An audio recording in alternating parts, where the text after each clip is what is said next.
एक मजेदार सफर अचानक एक भयानक सपने में बदल जाता है जब चार दोस्त एक खजाना ढूंढने के लिए जाते हैं और दोस्तों के असली चेहरे सामने आते हैं और उन्हें सिर्फ खजाने के लिए नहीं बल्कि एक दूसरे से अपनी जान के लिए भी लड़ना पड़ता है।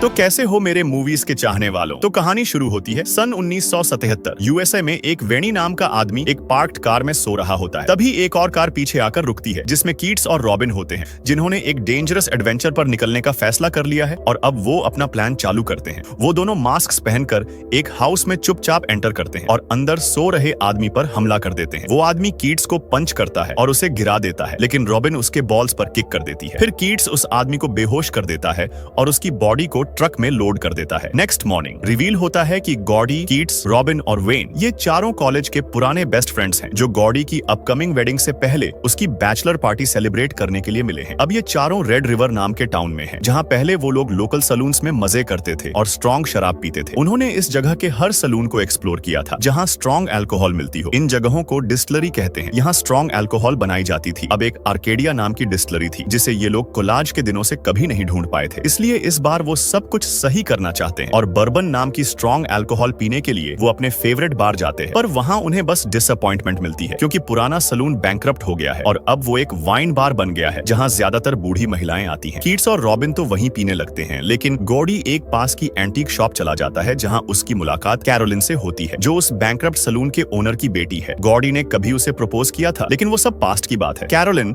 उसे अपने फादर के बार की लास्ट बर्बन बॉटल देती है, लेकिन गॉडी ने ऑलमोस्ट 10 साल से अल्कोहल नहीं पी है। फिर कैरोलिन उसे बुलेट खजाने की एक कहानी बताती है कि प्रोहिबिशन के टाइम एक अल्कोहल बनाने वाली फैमिली ने अपनी सारी सेविंग्स के पैसे जंगल में कहीं छुपा दिए थे। अब बार में लौटने के बाद गॉडी अपने दोस्तों को मना लेता है कि वो अपनी ओरिजिनल बैचलर पार्टी प्लान्स छोड़ दें और उस खजाने की तलाश करें। तभी एक ड्रंक बार पेट्रन रॉबिन के पास आता है और उस पर लाइन मारने की कोशिश करता है। गॉडी को गुस्सा आ जाता है। वो उस आदमी के बॉल्स में पंच करता है और उसके गले पर चाकू रखकर धमकाता है। कहता है कि अगर दोबारा उसकी फ्रेंड के पास आया तो मार डालेगा। जल्द ही चारों दोस्त रूरल केंटकी के जंगलों की तरफ निकल जाते हैं। वहाँ कई नो ट्रेसपासिंग वाले साइंस होते हैं, लेकिन वो इग्नोर करके ट्रेजर ढूंढने के लिए खुदाई शुरू कर देते हैं, लेकिन उन्हें कुछ नहीं मिलता। कीट्स सबसे पहले हार मान जाता है और कहता है कि ये सब बेवकूफी है, हमें छोड़ देना चाहिए। उसकी हार मानने की वजह सिर्फ उसका आलस्य नहीं है, बल्कि उसने पैसों की बचत के लिए एक छोटा सा चीप शवल खरीदा था जिसकी वजह से वो अब खोद नहीं पा रहा था। गॉडी उसकी मजाक उड़ाता है और कहता है कि सर्च जारी रखनी चाहिए। बाद में वो रॉबिन से बार में अपने अग्रेसिव बिहेवियर के लिए माफी मांगता है। उसने ये सब उसे इम्प्रेस करने के लिए किया था, लेकिन उसे एहसास होता है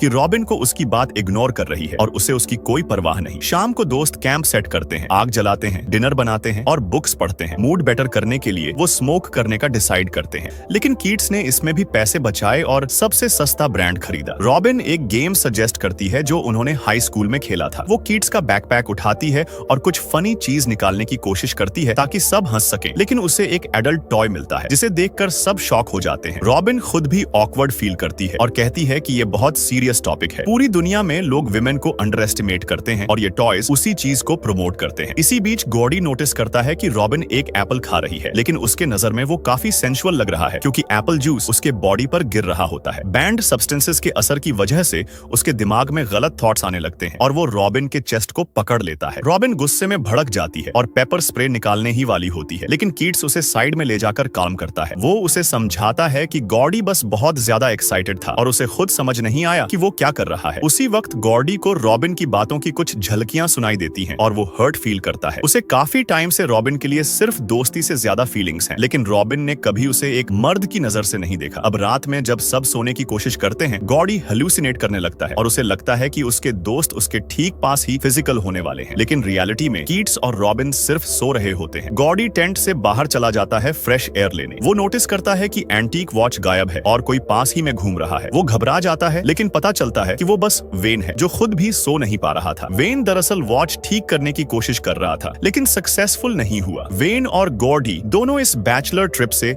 डिसअपॉइंट हैं। ये ट्रिप मजे करने के लिए थी, लेकिन वैसा कुछ नहीं हुआ। गॉडी इस ट्रिप को सिर्फ फन नहीं, एक सेल्फ डिस्कवरी जर्नी मानता है। वो अपने पुराने इश्यूज का सामना करना चाहता है और उन मानसिक ब्लॉक से छुटकारा पाना चाहता है जो अभी भी उसके मन में है। एक बार जब गॉडी टीनेजर था, उसने निर्णय किया था कि वो ओशन शोर पर सनसेट देखेगा, तो उसने एक लंबी जर्नी शुरू की। जब वो एक माउंटेन पर पहुंचा तो चढ़ाई शुरू कर दी और डर के मारे नीचे नहीं देखा जब तक कि रात नहीं हो गई। फिर जब उसने पीछे मुड़कर देखा तो उसे एहसास हुआ कि ओशन तो शुरू से ही उसके पीछे था, लेकिन वो अपने गोल को लेकर इतना ऑब्सेस्ड था कि देख ही नहीं पाया कि वो पहले ही वहां पहुंच चुका था। इस एक्सपीरियंस ने उसे सिखाया कि लाइफ में कभी-कभी गोल के पीछे भागते हुए हम आसपास की चीजें मिस कर देते हैं और जो ऑलरेडी हमारे पास होता है उसे अप्रिशिएट नहीं कर पाते हैं। अब चारों दोस्त जंगल में कई दिन बिताते हैं, मस्ती करते हैं, गाते हैं, नाचते हैं, पीते हैं और एंजॉय करते हैं। ऐसा लगता है कि ट्रेजर तो शायद नहीं मिलेगा, लेकिन उनकी बॉन्डिंग और ये टाइम वो ही उनकी असली कमाई है। यही तो लाइफ की सबसे कीमती मेमोरीज होती है। लेकिन फिर उनकी पीसफुल वेकेशन टूट जाती है जब एक ओल्ड कपल आता है जो खुद को मिस्टर और मिसेस हिचिंस बताते हैं। वो चारों दोस्तों को अपने घर इनवाइट करते हैं, होममेड खाना खिलाने और फ्रेश होने के लिए। गॉडी और बाकी सब बहुत रिस्पेक्ट के साथ इनविटेशन एक्सेप्ट करते हैं और उनके घर पहुंचते हैं। मिस्टर हिचिंस एक वर्ल्ड वॉर 2 के हीरो निकलते हैं और उनके पास अब भी वो वेपन्स हैं जो उन्होंने बैटल्स में यूज किए थे। ये सुनकर गॉडी इंस्पायर्ड फील करता है क्योंकि उसे गन्स और हिस्ट्री से बहुत इंटरेस्ट है। गॉडी खुद भी आर्मी ज्वाइन कर चुका था, लेकिन सिर्फ एक हफ्ते बाद उसे डिस्चार्ज कर दिया गया था। उसे एक हॉट स्पॉट पर भेजा गया था जहां एनिमी ने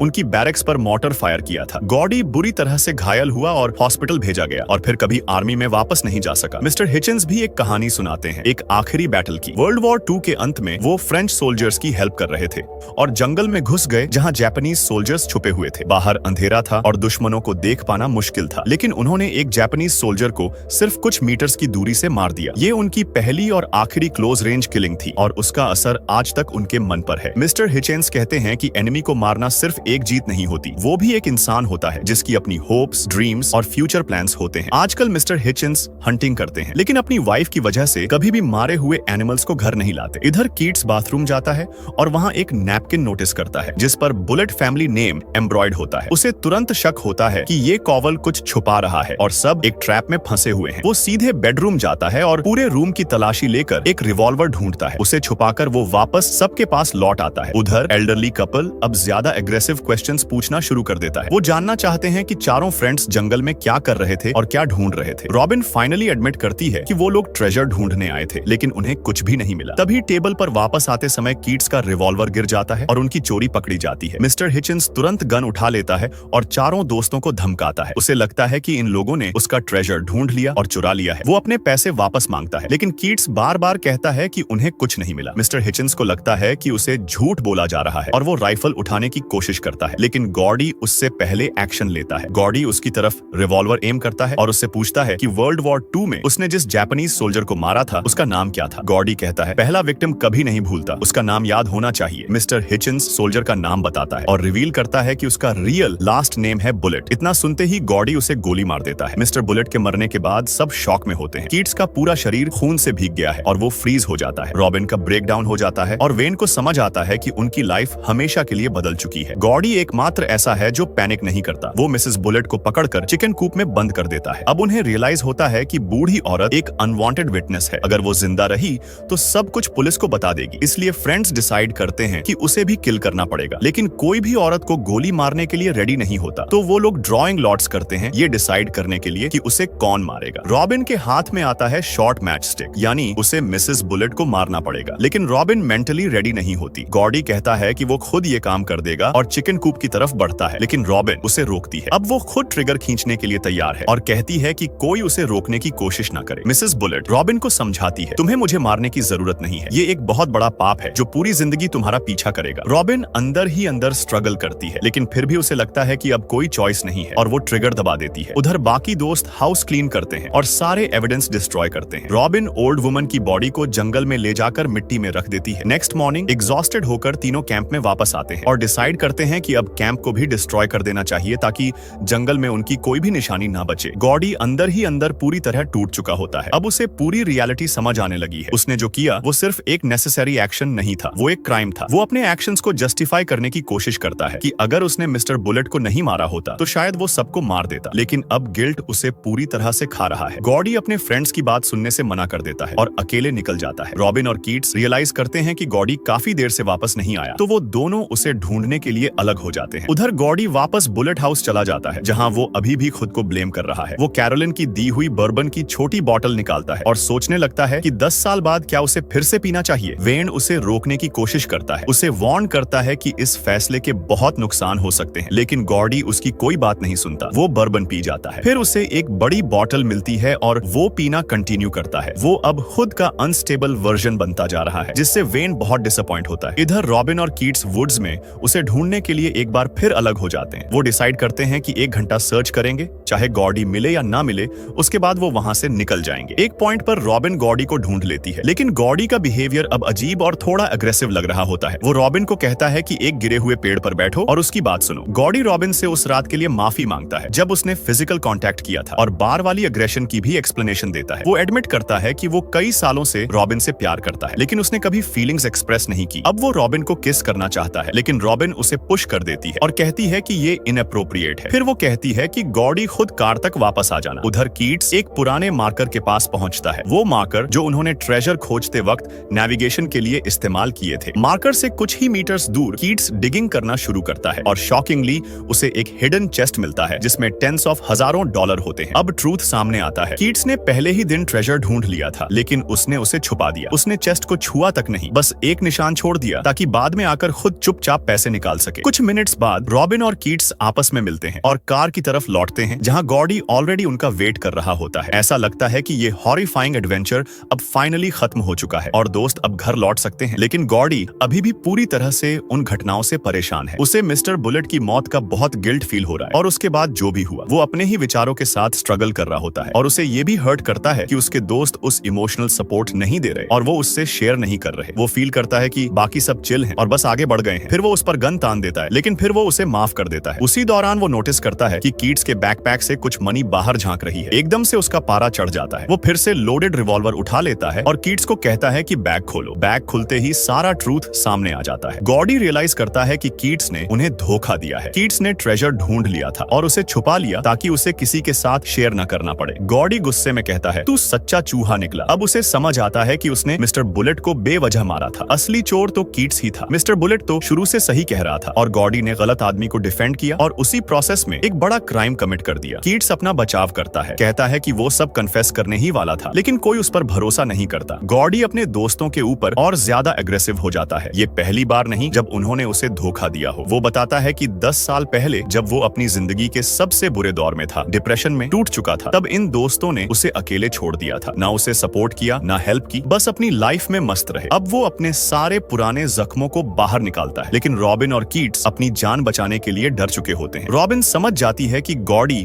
अब खतरनाक हो चुका है, तो वो उसे छेड़ती है, इंसल्ट करती है ताकि वो उसके करीब आए, और जैसे ही गॉर्डी पास आता है रॉबिन उस पर पेपर स्प्रे मार देती है। कीट्स और रॉबिन तुरंत वहां से भागने की कोशिश करते हैं। गॉर्डी अंधा सा हो चुका होता है और डर व गुस्से में 4 रैंडम गोली चला देता है। कीट्स बुरी तरह से घायल हो जाता है। वेन जो कार के पीछे छुपा होता है पूरे सीन को देखकर हैरान रह जाता है। उसे समझ आता है कि गॉर्डी अब ऑलमोस्ट अपने ही दोस्तों को मार चुका है। डिसइल्यूजन्ड और शैटर्ड वेन वहां से चलकर जाने लगता है, लेकिन गॉर्डी उसे फॉलो करने का फैसला करता है। वो बर्बन की बोतल उठाता है, रिवॉल्वर फेंक देता है और वुड्स में वेन के पीछे चला जाता है। रॉबिन जो पास ही कहीं छुपी होती है रिवॉल्वर उठा लेती है और गॉर्डी और वेन के पीछे वुड्स में निकल जाती है ताकि कीट्स को बचा सके। उधर कीट्स की हालत बहुत सीरियस हो चुकी होती है। वो तेजी से खून खो रहा होता है और उसे अर्जेंटली मेडिकल हेल्प चाहिए। उसकी फेमरल आर्टरी कट चुकी होती है और जो बैंडेज उसने बनाया था वो ब्लीडिंग रोक नहीं पा रहा। एक पॉइंट पर रॉबिन डिसाइड करती है कि उसे गॉर्डी को पीछे से शूट कर देना चाहिए, लेकिन जैसे ही वो ट्रिगर दबाने लगती है कीट्स उसका पैर पकड़ लेता है और उसे नीचे छुपा लेता है। अब कीट्स जान जाता है कि उसकी हालत अब बहुत बिगड़ चुकी है, इसलिए रॉबिन से रिवॉल्वर लेकर कहता है कि वो हेल्प ढूंढे। रॉबिन वहां से निकल जाती है और गॉर्डी उसे नोटिस कर लेता है, फिर उसका पीछा करने लगता है, लेकिन रॉबिन से पहले गॉर्डी कीट्स के पास पहुंच जाता है और देखता है कि उसका दोस्त मरने वाला है। कीट्स पूरी तरह से टूट चुका होता है। गॉर्डी उसके पास एक पुरानी फोटो रखता है जिसमें वो सब दोस्त एक साथ खुश थे। फिर गॉर्डी रिवॉल्वर उठा लेता है और वहां से चला जाता है। अब कीट्स पूरी तरह से अकेला हो चुका होता है। वो तड़प रहा होता है, कोई उसके पास नहीं होता है। वो उस फोटो को देखते हुए धीरे धीरे दम तोड़ देता है, जहां वो सब कभी लॉयल और खुश हुआ करते थे। वेन जो अब भी गॉर्डी से सामना कर रहा होता है कोशिश करता है कि उसे रीजन से समझाए। वो कहता है, तू अच्छा इंसान है गॉर्डी, तू ऐसा नहीं था। लेकिन गॉर्डी अब सुनने की हालत में नहीं होता। वो ड्रंक होता है और मेंटली अनस्टेबल। वो कहता है, अब मैं खुद को एक्सेप्ट कर चुका हूँ, मैं एक मॉन्स्टर हूँ। 10 साल पहले जो गलती हुई थी मैं उससे कभी रिकवर नहीं कर पाया। वे जान जाता है कि अब कोई उम्मीद नहीं बची। वो अपनी पॉकेट वॉच जमीन पर फेंकता है और बोलता है, मैं कभी वापस नहीं आऊंगा, और फिर चला जाता है। उसी वक्त गॉर्डी को 10 साल पुराने हादसे की याद आती है। एक रात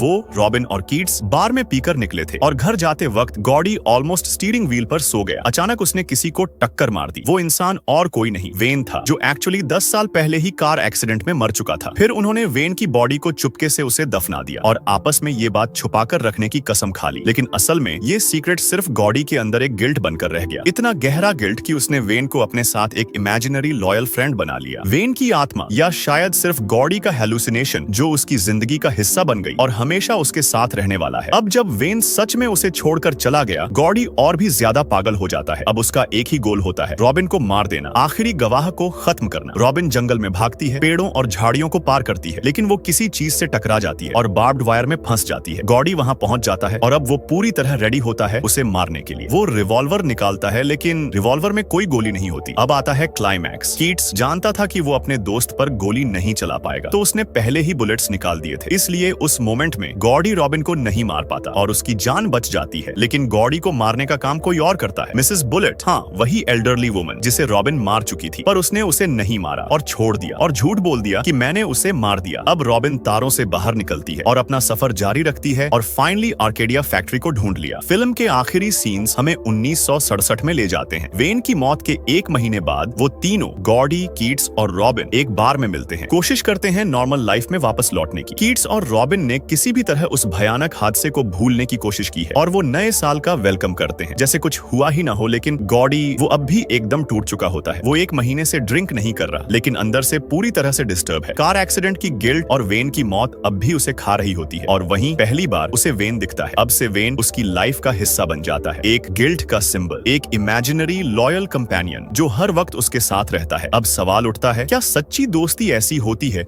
जो पहले ही चैलेंज में टूट जाए, या फिर क्या हर इंसान, चाहे वो कितना भी क्लोज क्यों ना हो, कभी भी डर, लालच या सर्वाइवल के लिए धोखा दे सकता है? इस स्टोरी के बारे में आपके क्या थॉट्स हैं? कमेंट्स में जरूर बताना और जाते जाते वीडियो को लाइक और सब्सक्राइब करना मत भूलना। मिलते हैं अगली कहानी में, तब तक के लिए सायोनारा।